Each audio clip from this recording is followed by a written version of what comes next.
Hey everyone, welcome to part 2 of my LED. So continuing where we left off in part 1, what I'm doing here is just taking a look at the inner skirt area and just trying to pick a good spot for the switch.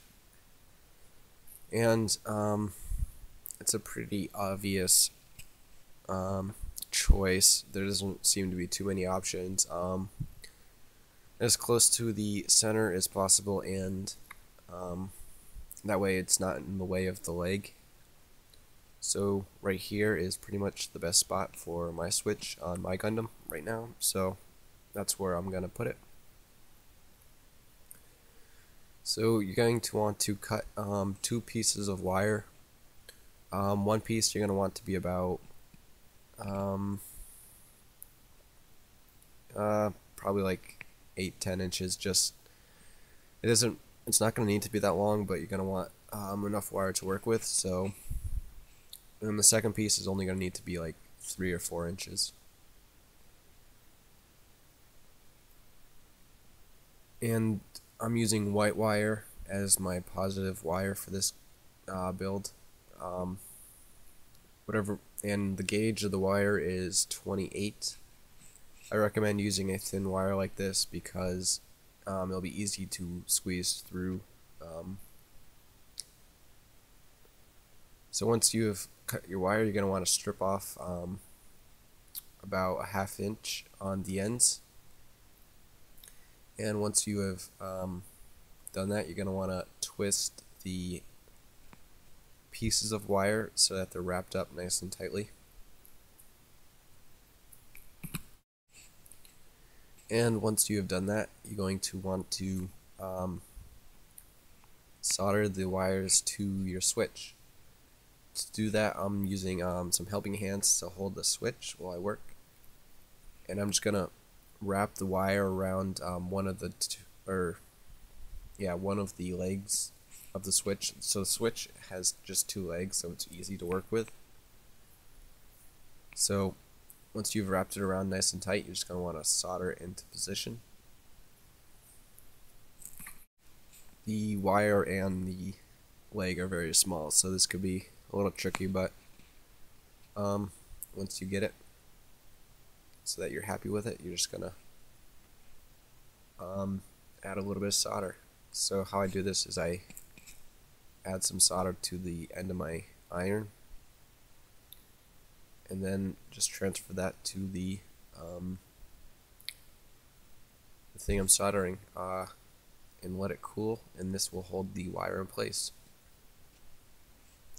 And you're just going to want to do the same thing to the other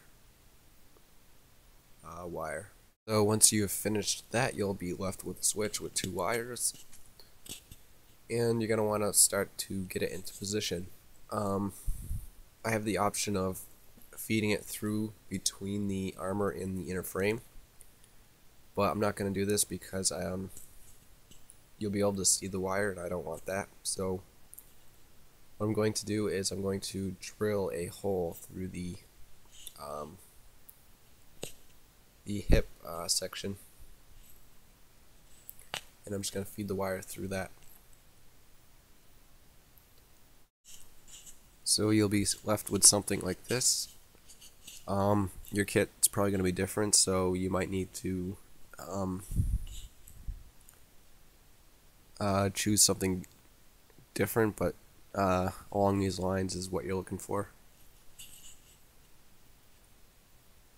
And next you're going to want to glue it into place. If you've painted your kit and you've painted the inside of the armor, don't even bother, because as I found out, the glue will just rip off the paint. So if you do plan to paint your kit, just don't paint the inside of the skirt armor and you'll be fine.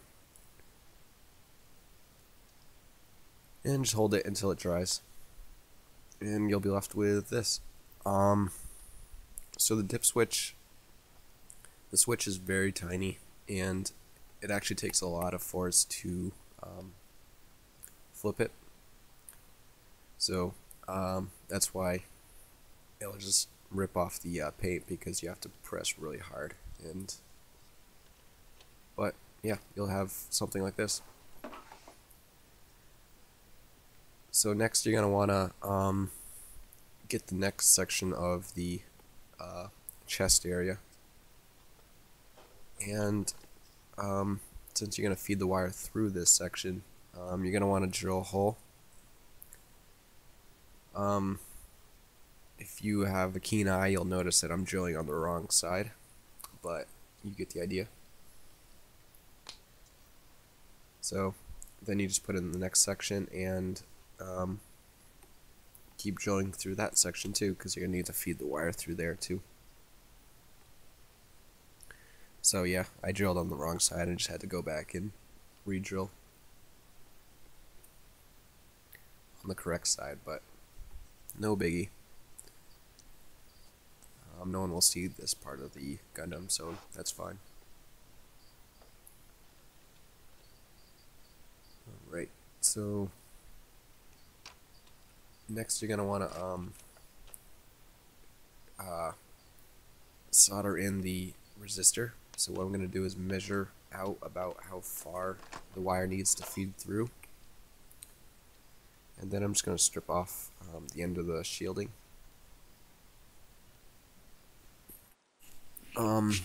So I'm cutting it very close, but if you have the room to wedge some extra wire through and you want to leave yourself more wire to work with, that's a good idea.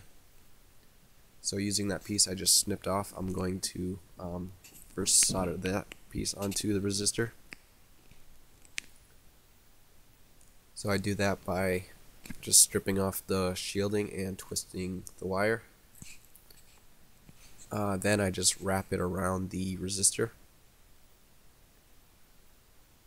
and once I get it wrapped around nice and tight, I just solder that into position. Alright, so I'm just going to zoom in so you can see. I've wrapped it around the resistor, and I'm just going to apply a little bit of solder so it'll hold it tightly and it won't move. And then you can just trim off the extra terminal. Then you just go on to flip the resistor around in your helping hands and solder to the other end with the wire that is attached to the switch. This could be a little tricky because the wire is pretty short, but it shouldn't be too difficult. Again, just wrap it around real tightly and solder it into position once you have it in the place you want it.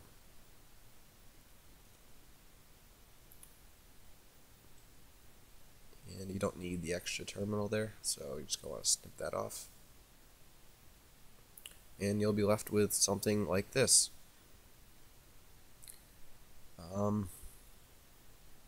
Next, you're going to want to feed the wires through. I'm just drilling the hole on the correct side. You want this hole to be big enough that the resistor can squeeze through.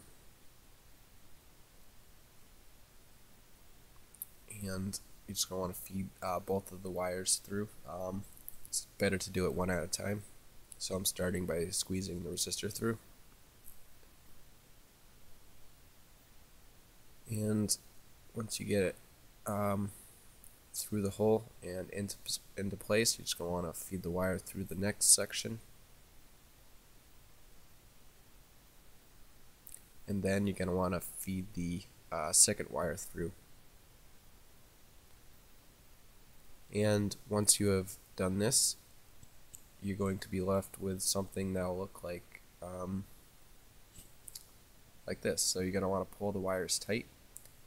If you have a bunch of extra wire, you can tuck it in where that resistor is, and just want to pull it tight and peg it into place. So this is going to conclude the second part. Join me in part 3 where we will continue from here. Alright, thanks for watching. This is D saying see you next time. Bye.